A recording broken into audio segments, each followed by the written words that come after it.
You are watching the first video in the series of Tanzania. We spent a couple of weeks in Tanzania covering wildebeest migration, Serengeti National Park, Ngorongoro Crater, Tarangire National Park, and much more.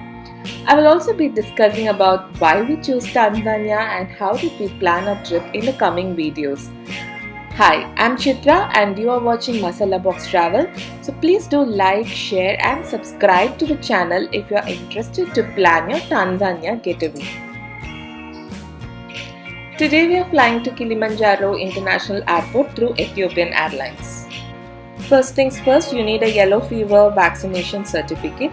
We couldn't get an appointment in Bangalore, so we booked a slot in Kipma in Chennai. You need to have a prior appointment and the date of vaccination should be at least 3 weeks prior to your departure. Since the flight is passing through Ethiopia, they administered polio drops as well. The first stop was to Kilimanjaro International Airport. This was a Boeing and it was pretty cramped. I ordered a Hindu meal and it had chicken in it. I'm not sure what you should select for vegetarian option, but I don't mind. So we had the chicken option. So this is a 5.5 hours flight, 5 hours 30 minutes flight. We boarded around 2:30 a.m. in India and landed at about 6:30 in Ethiopia. We had a layover of about 2 to 3 hours, but the lounge was pretty expensive, so we didn't choose the lounge.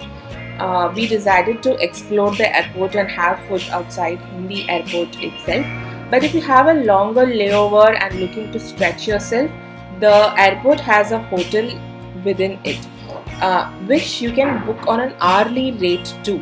So if you're looking for something more comfortable than a lounge, then you can always go for this kind of a hotel within the airport.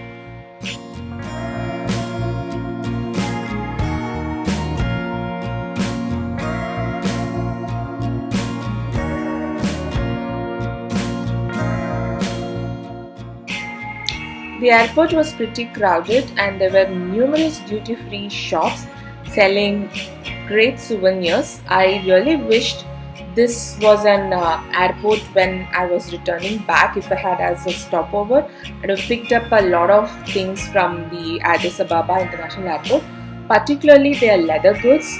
I think from camel skin they make it, but they had really stylish bags, wallets, and the quality of leather that goes on the shoes and these bags were such premium materials. I would have definitely picked it if it was on the way, but since we were traveling to Tanzania, I didn't want to carry the luggage right from the first stop, so I couldn't buy anything from this airport. The other prominent thing to buy in Ethiopia is of course your coffee, and Ethiopia has a unique culture in the which way they take their coffee. So a lot of different variety of coffee was seen on display that people were picking up, but unfortunately no cafe in the Ethiopian airport or the Addis Ababa airport was serving the coffee in traditional Ethiopian way.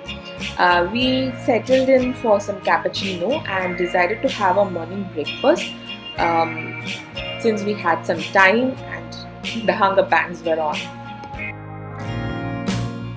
Sitting by Addis Ababa International Airport, I could really make so many travel plans. I never knew so many destinations that the flights were leaving from here. So many unexplored places in Africa that people were queuing up to board their flights at. So we quickly chucked in our breakfast and stood in queue to leave for Tanzania, which is Kilimanjaro International Airport. That's where we are heading.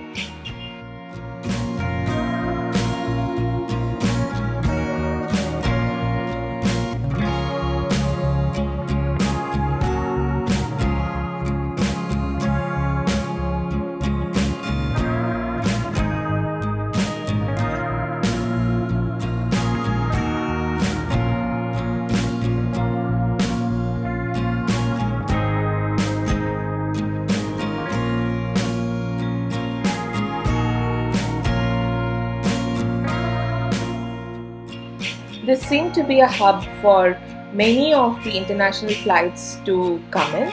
A lot of people climbing to Kilimanjaro had queued up here. People heading for safari had queued up. People heading to other parts of Africa had also queued up. And a very prominent airport. So this was a very comfortable layover and a stop that I would say.